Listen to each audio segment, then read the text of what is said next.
जिस वक्त लक्ष्मण उर्मिला के पास गए, उर्मिला चित्र बना रही थी। कहते हैं देवियों, उर्मिला और कैकेयी चित्रकारी में बहुत प्रसिद्ध थी, बहुत प्रवीण थी। उर्मिला की दासी का नाम भी प्रवीणा। वे पास रंग और लेके खड़ी रहती। उर्मिला ब्रश रंगों में लगाती और उसके बाद चित्र बनाती। चित्र बना हुआ है, रंग भर रही है उर्मिला। चित्र लगभग पूर्ण होने जा रहा है। उसी वक्त लक्ष्मण की उच्च स्वर से आवाज आई, उर्मिले। हड़बड़ा गई। अचानक लक्ष्मण जी का आगमन। उर्मिला हड़बड़ा गई है, अतएव हाथ में जो ब्रश पकड़ा हुआ था वह गिर गया। चित्र सारा का सारा खराब हो गया। बहुत दुख।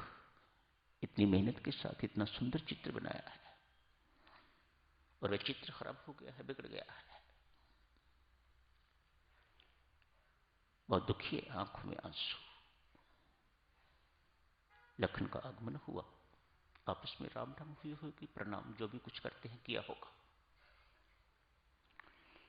उर्मिले, क्या बात है, तेरी आंखों में आंसू? कहा, प्रभु एक चित्र बना रही थी, अचानक आपका आगमन, आवाज सुनी, हड़बड़ा सी गई।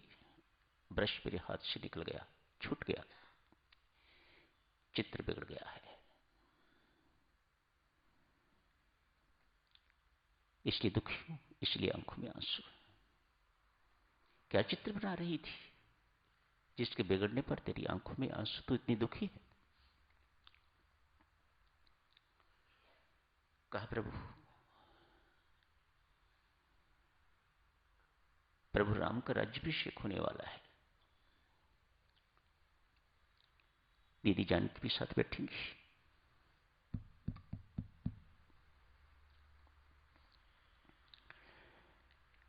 दीदी कितनी सुंदर लगेंगी। कल्पना करके ऐसा सुंदर चित्र बनाऊंगी, दोनों कितने सुंदर लगेंगे। राज्य पर बैठे हुए, राज सिंहासन पर बैठे हुए, सुंदरता की कल्पना का चित्र बना रही थी। दूत के हाथ पिताश्री को भेजूंगी, वहीं देख के वह कितने प्रसन्न होंगे। सब कुछ बिगड़ गया। उर्मिला कह रही है, सब कुछ बिगड़ गया। ये ब्रश ऐसा गिरा, इसे सारे के सारे चित्र को बिगाड़ दिया। लक्ष्मण कहते हैं, उर्मिला सही बिगड़ा, सही समय पर बिगड़ा। राम को राज्याभिषेक नहीं होने वाला। जानकी सहित वे जंगल जाने को तैयार है। अब चित्र बनाना हो तो उनकी वन यात्रा का बनाओ। मैं उनके साथ जा रहा हूं, उनकी सेवा के लिए।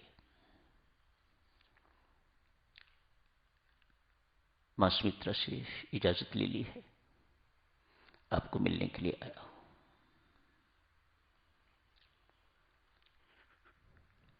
ये सब सुन के तो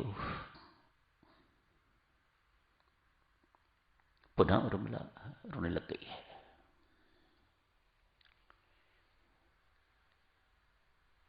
रघुकुल की बहू होके, लक्ष्मण की पत्नी होके, ऐसे समय में मुझे रोक के विदाई ना दो।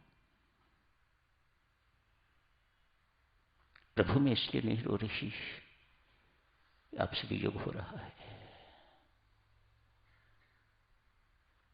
ये तो 14 वर्ष की बात है।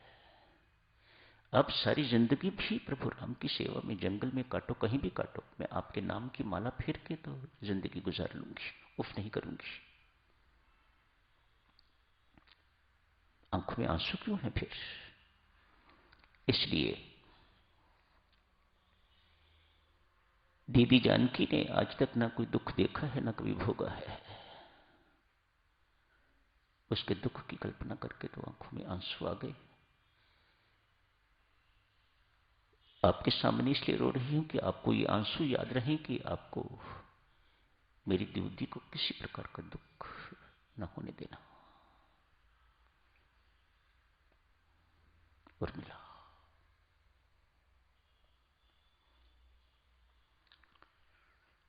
कैसी महान नारी।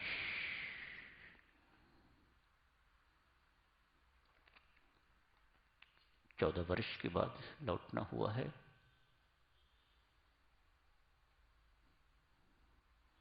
आजकल की पत्नियां होती ना जाने लक्ष्मण को क्या क्या पूछती, पति को क्या क्या पूछती। एक ही बात पूछी है, महावीर तो जैसा धनुषधारी कोई नहीं, तो जैसा शूरवीर कोई नहीं। उर्मिला राम के होते हुए, भरत के होते हुए, इन सब के होते हुए, हनुमान जी के होते हुए ये शब्द लक्ष्मण के लिए प्रयोग कर रही है। कब? जब वापस आए। तेरे जैसे शूरवीर के होते हुए रावण जैसे कमीने की ये ताकत की वह जानकी दीदी का अपहरण करके ले गया तेरे होते हुए, ये बात मेरी समझ में नहीं आ रही। क्या हुआ है? एक ही बात थी, लक्ष्मण से पूछी है। 14 वर्ष के बाद पति से मिलन हुआ है ये Urmila. What a wonderful lady. संत महात्मा साधुजनों उर्मिला के चरित्र को देख के नारी के लिए इतना ही कहते हैं, सारी नारी, भारत की नारी। सत्य भी दिखाई देता है, सारे जगत को दूध पिलाने वाली, जगत से आंसू के अतिरिक्त उसे जिंदगी भर कुछ नहीं मिलता। ये संतों महात्माओं की असेसमेंट है। सारे जगत को दूध पिलाने वाली भारतीय नारी को जगत से पीड़ा एवं आंसू के अतिरिक्त और कुछ नहीं मिलता।